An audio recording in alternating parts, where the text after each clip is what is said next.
ভারতের সঙ্গে টানাপোড়েনের মধ্যে নতুন করে অস্বস্তি তৈরি হয়েছে ব্রিটেনকে নিয়ে।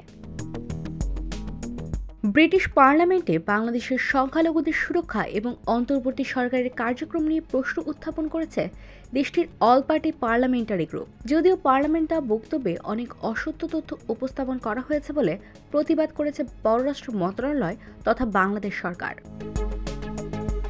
কূটনৈতিক সূত্র বলছে, ব্রিটেনকে নিয়ে অস্বস্তির দ্বিতীয় কারণ হচ্ছে দেশটিতে অবস্থান করা আওয়ামী সমর্থকদের তৎপরতা। তারা লন্ডনে একটি বড়সড় সমাবেশের প্রস্তুতি নিচ্ছে। আগামী 8ই ডিসেম্বর শেষ সমাবেশ হবে, যেখানে হাজারো নেতাকর্মীর উপস্থিতির চেষ্টা চলছে। অনুষ্ঠানের আয়োজক যুক্তরাজ্য আওয়ামী লীগ। শেখ হাসিনাকে প্রধানমন্ত্রী দাবি করে তারা ওই আয়োজনের একটি পোস্টার করেছে, যেখানে প্রধান অতিথি হিসেবে হাসিনা বক্তব্য রাখবেন বলে প্রচার চালাচ্ছে। যদিও 5ই আগস্ট ছাত্র জনতার রক্তাক্ত অভ্যুত্থানের মাধ্যমে ক্ষমতা ছেড়ে ভারতে পালিয়ে যেতে বাধ্য হয়েছেন শেখ হাসিনা। খোদ আশ্রয়দাতা ভারতই তাকে সাবেক প্রধানমন্ত্রী হিসেবে ট্রিট করছে। কূটনৈতিক সূত্র বলছে, ওই সমাবেশে শেখ হাসিনাকে ভার্চুয়ালি যুক্ত করার চেষ্টা করছেন আয়োজকরা, কিন্তু শেষ পর্যন্ত সমাবেশটি হবে কিনা বা তিনি আদৌ বক্তৃতা করবেন কিনা তা নিয়ে এখনো যথেষ্ট সন্দেহ রয়েছে। ওই আয়োজনের ভেন্যু হিসেবে আপাতত ইস্ট লন্ডনের ইমপ্রেশন হল ঠিক হয়েছে। সেই সমাবেশ থেকে প্রবাসী সরকার গঠনেরও চেষ্টা করা হতে বলে আয়োজকরা বলেছেন।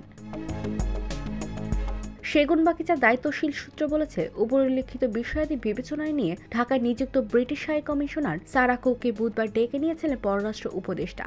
সাধারণত যে কোনো বিষয়ে অসন্তোষ জানাতে রাষ্ট্রদূত বা হাই কমিশনকে অতিরিক্ত সচিব বা মহাপরিচালক পর্যায়ে ডাকা হয়, কিন্তু ব্রিটেন যেহেতু শুরু থেকে অন্তর্বর্তী সরকারকে প্রকাশ্যে সাপোর্ট দিয়ে আসছে, তাই স্পর্শকাতর বিষয়গুলো নিয়ে উপদেষ্টা নিজেই রাষ্ট্রদূতকে ডেকে কথা বলেছেন।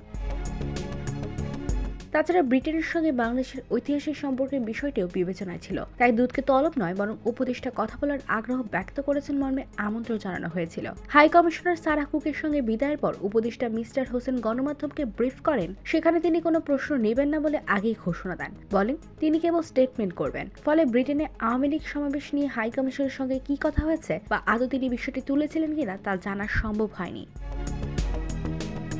IVTV USA news desk.